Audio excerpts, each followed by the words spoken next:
तो BRS यानी कि बैंक रिकन्सिलेशन स्टेटमेंट, दो किस्म की बुकां पाई जाती है। एक है कैश बुक, दूसरी है पासबुक। कैश बुक हमारे यहाँ रहती, इसमें एंट्री हम करते हैं। पासबुक भी दरअसल रहती तो हमारे यहाँ ही, लेकिन इसकी एंट्री बैंक वाला करता। तो बेहतर होगा ये समझ लो कि ये बैंक वालों की बुक है और ये हमारी पर्सनल बुक है। तो दोनों में समानता होनी चाहिए, सिमिलैरिटी होनी चाहिए। मतलब बोलने का क्या है मेरा, अगर कभी 10,000 रुपये हम रिसीव करें तो कैश बुक में प्लस करें, उसको उसी दिन या अगले दिन जा करके बैंक में भी जमा करा देते, तो वहाँ पर भी 10,000 हो जाता। हो गया ना बैलेंस बराबर दोनों साइड, दोनों बुकों में। लेकिन कभी कभी ये हो जाता कि हम वो जमा कराना भूल जाते, या फिर कोई तो भी बैंक है सो क्या करता, इंटरेस्ट डिविडेंड वगैरह कलेक्ट कर लेता, लेकिन उसकी इंफॉर्मेशन हमारे घर पहुंचती नहीं, कभी कभी मैसेज भी नहीं आते, तो हम उससे अनजान रह जाते, तो उसकी एंट्री इधर पास नहीं करते। तो इस तरीके से डिफरेंसेस पैदा हो जाते हैं। तो महीने के आखिरी में वो डिफरेंसेस को दूर करने के लिए एक स्टेटमेंट बनाते हैं जिसको बैंक रिकन्सिलेशन स्टेटमेंट बोलते हैं। महीने भर का हिसाब किताब जो भी दोनों में डिफरेंसेस आ रहा, देखा जाए तो दोनों में सिमिलैरिटी आनी चाहिए, टोटल बराबर आना चाहिए।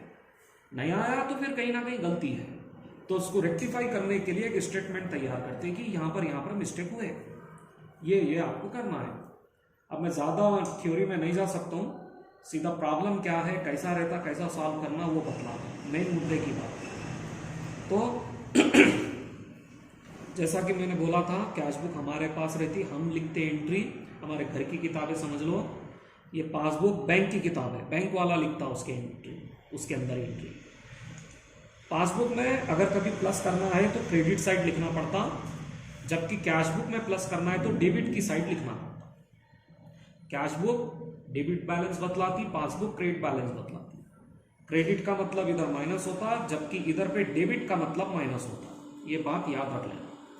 अब जो आम एंट्रियां हैं जिनकी वजह से डिफरेंसेस पैदा होते हैं, मैं कुछ एक एग्जांपल बतला दे रहा हूं, आप लोगों को हमेशा काम आ जाएंगे। जैसे कि सबसे पहले ये कैश या check deposited into bank, deposited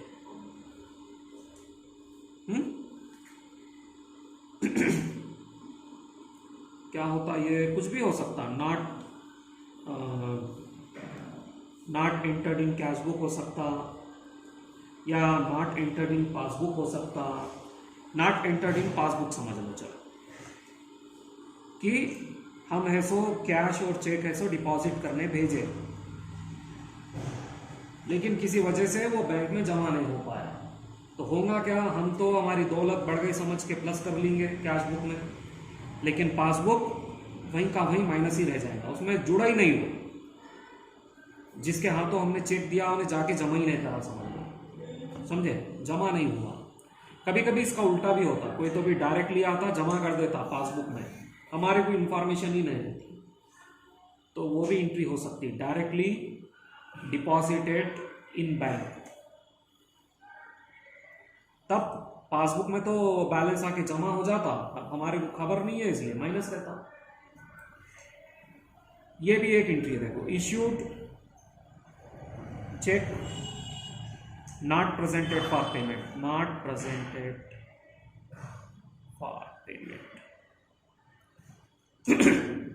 मतलब किसी को चेक दिए पेमेंट करे, तो हम क्या करते हैं, हमारी दौलत खत्म हो गई समझ के माइनस कर लेते कैश बुक पे, लेकिन वो बैंक वाला रिजेक्ट कर दिया, डिजाइनर हो गया, चेक पे साइन जाली थी, डेट खराब थी, कुछ भी हो सकता, तो उसके पैसे बैंक वाला नहीं दिया, तो हमारी दौलत अपन कम हो गई समझ के कैश बुक में माइनस कर लिए, लेकिन पासबुक में माइनस नहीं हुआ, बैंक वाला चुकाया ही नहीं, बैंक वाला पेमेंट ही नहीं करा। इसके बाद इस तरीके के भी एंट्री आएंगे, interest on investment, interest on investment, interest on investment, dividend वगैरह रह सकते हैं, जो कि कभी इंटरेस्ट ऑन इन्वेस्टमेंट बोलता, कभी क्रेडिटेड इन पासबुक बोलता,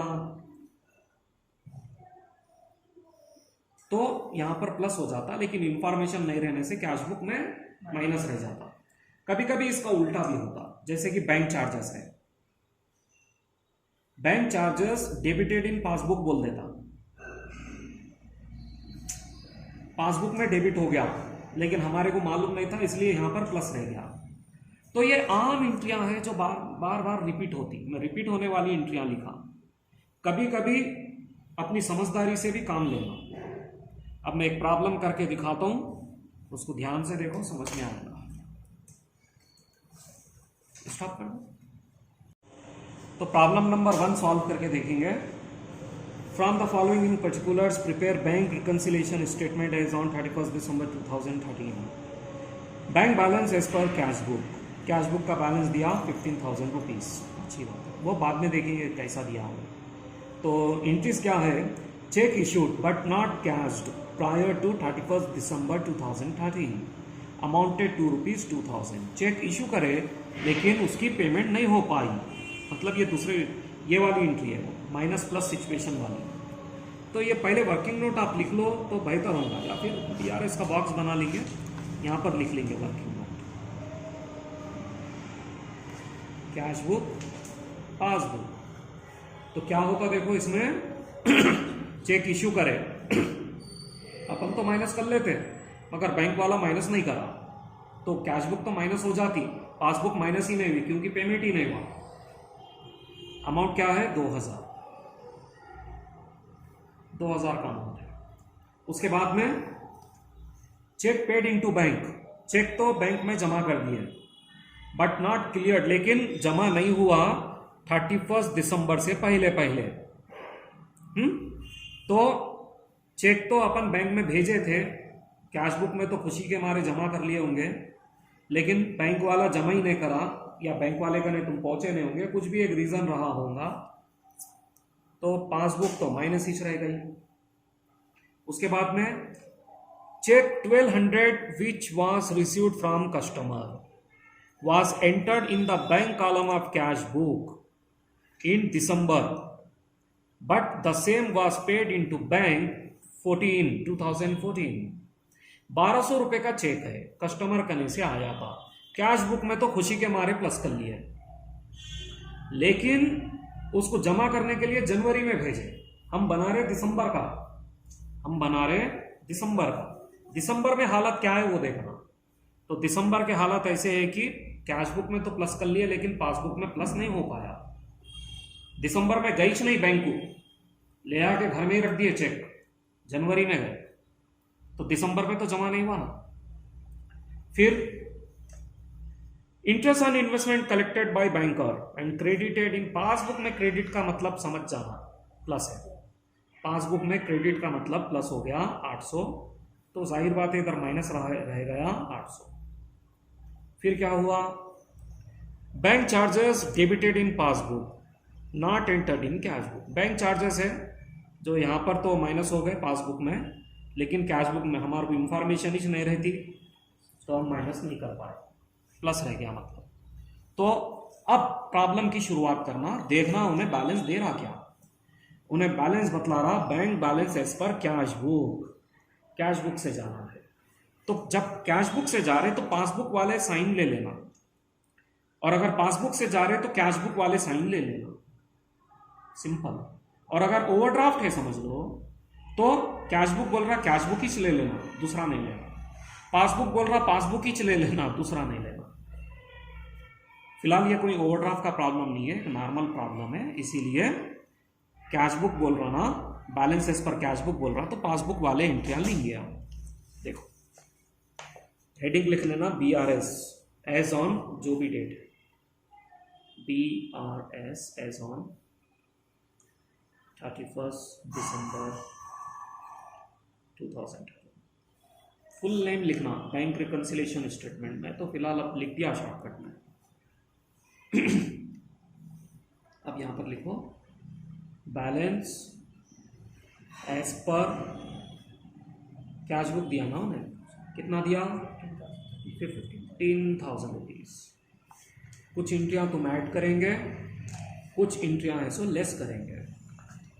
तो ये पहले वाली एंट्री ऐड में डालना है 2000, ये पूरा लिख लेना क्या एंट्री है वो, check issued not presented, check issued not, पूरा वो देख के लिख लेना।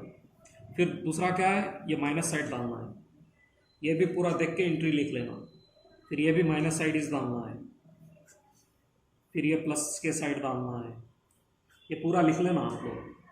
फिर ये माइनस की साइड डालना है, तब ये प्लस वाले प्लस कर लेना। 2800 कितना होगा, 17,800।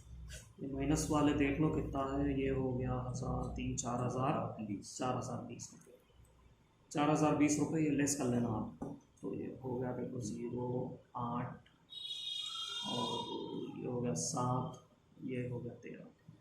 इसको बोलते हैं balance as per passbook, balance as per passbook. Cash book से गए तो पासबुक का आंसर आता, पासबुक से गए तो कैश बुक का आंसर आता। तो कैश बुक से जा रहे ऊपर, इसीलिए बैलेंस एज पर पासबुक लिखना, समझे ना। तो इस तरीके से PRS को सॉल्व करना।